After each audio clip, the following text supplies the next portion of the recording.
Você já esteve na seguinte situação: para resolver contas e fórmulas complexas de cálculo e física e não sabia se estava certo? E se eu te disser que dá para utilizar um programa para você conferir isso de forma muito fácil?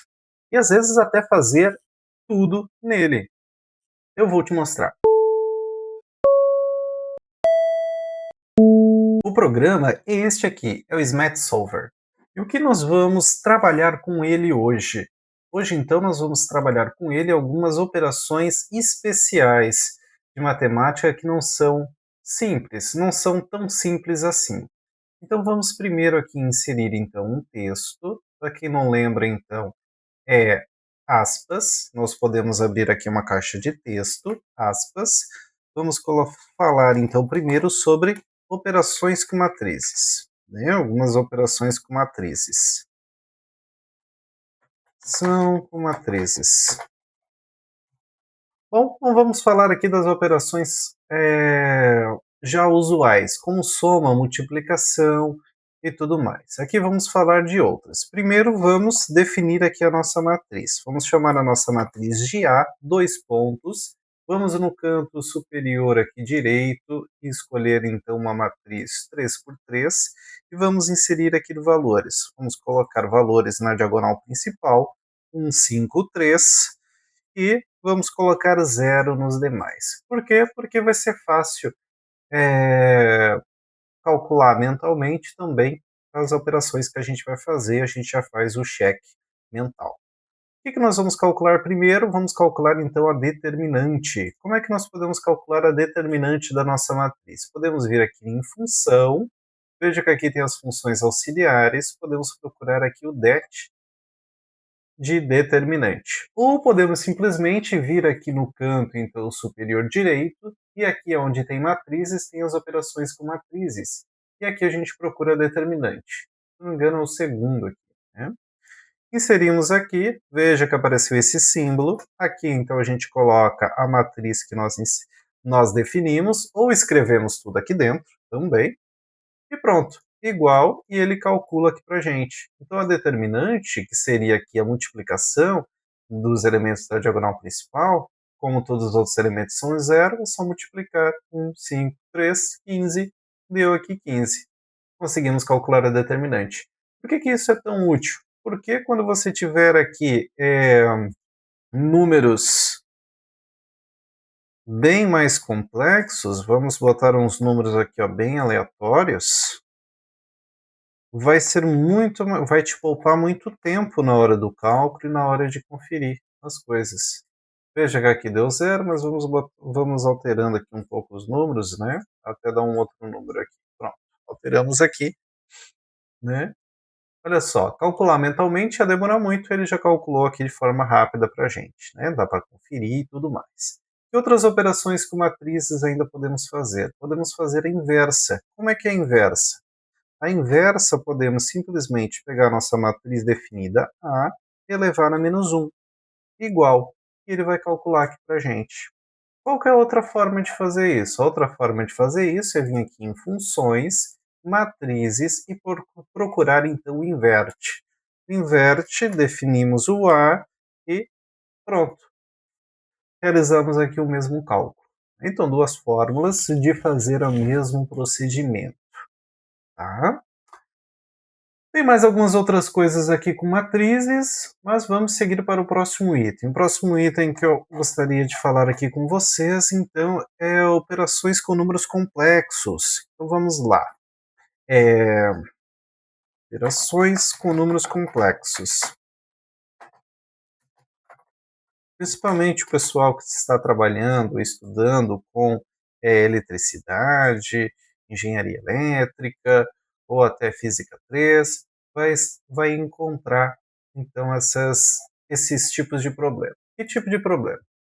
Vamos definir então aqui a nossa variável. Nossa variável agora vai ser a variável b, ou c de complexo, né? Vamos defini-la aqui.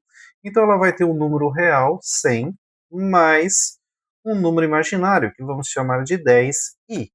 E para definir que é o número imaginário, veja que eu simplesmente digitei o i e ele já entendeu que é imaginário aqui.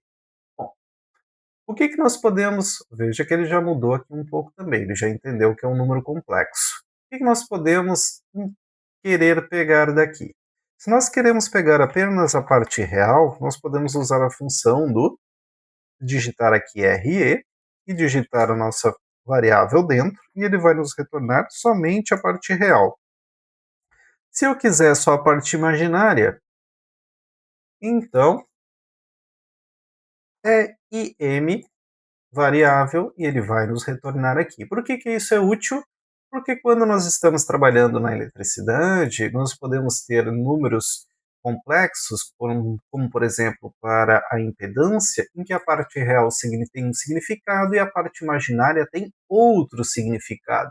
Então é de interesse separar os dois. E qual a outra coisa que podemos estar fazendo aqui com o número complexo? Encontrar então o seu módulo. Como é que podemos encontrar o seu módulo? Tem aqui no canto superior direito, valor absoluto, módulo C, digitamos aqui, pronto, ele calcula aqui para a gente. Se quisermos calcular aqui mentalmente um módulo, aqui ele está fazendo Pitágoras, né? Podemos digitar números aqui que é fácil de calcular. Se fosse aqui 3 e 4, sabemos que Pitágoras disso vai nos dar 5. Então veja aqui o módulo deu 5. O que mais de operações temos aqui então com os números complexos? Podemos vir aqui em funções e olhar o que está aqui, o que temos aqui de disponível.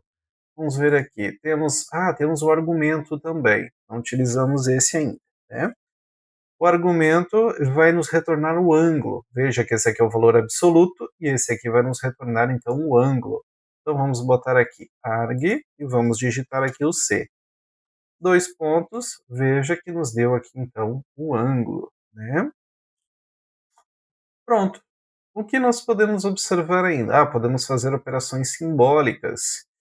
Então vamos dar uma olhada aqui com operações simbólicas. Qual outras operações aqui com funções que podemos estar utilizando? Podemos utilizar algumas operações então trigonométricas. Vamos botar aqui operações trigonométricas. Não vamos ver todas, mas vamos ver algumas simulações para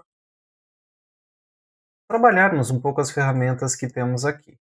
Veja então que aqui então em funções nós podemos observar que tem aqui hiperbólico, trigonométrico e algumas situações aqui. Por exemplo, vamos digitar aqui, vamos pegar aqui então o cosseno, né? O cosseno de π.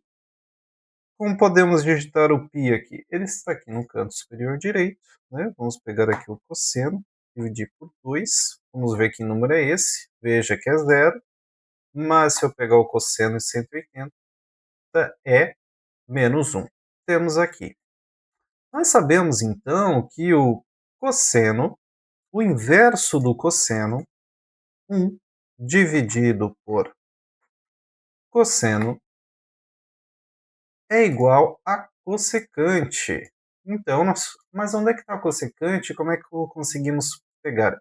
Né? Vamos vir aqui então em função, vamos vir aqui em trigonométrico e aqui deve ter o secante. Pronto. E vamos escrever o mesmo valor aqui. Né? Veja que deu o mesmo resultado. Né? Só para trabalharmos aqui que além de seno e cosseno, temos outras funções também, como secante, vamos até dar uma olhada aqui, né? Secante, cossecante, cotangente e tudo mais. Tangente também. E o que pode nos trazer aqui de novidade? O inverso do cosseno, né? Que é uma outra atividade aqui. Inverso do cosseno pode ser escrito aqui como acosseno. Vamos apagar isso aqui. Opa. A cosseno, abre parênteses, π, e temos aqui um valor. Veja que ele nos retornou aqui um valor. Nós poderíamos colocar aqui o menos 1, né? Vamos colocar aqui o menos 1. Daí fica mais fácil da gente poder comparar. Veja que o inverso do cosseno de menos 1 é igual a π, 3,14. né? Então, outra atividade que podemos estar utilizando aqui é essa ferramenta do acosseno. O que temos mais aqui de ferramenta trigonométrica? Temos o hiperbólica, que é onde é o seno hiperbólico, tangente hiperbólica e tudo mais. Isso são para aplicações mais especiais, onde tem fórmulas que têm significado físico, né? Mas é interessante sabermos que elas existem e estão aqui. Tá? Existem mais funções, né, mais completas, mais avançadas, mas para o nível básico, eu compreendo que vemos aqui uma grande variedade de funções.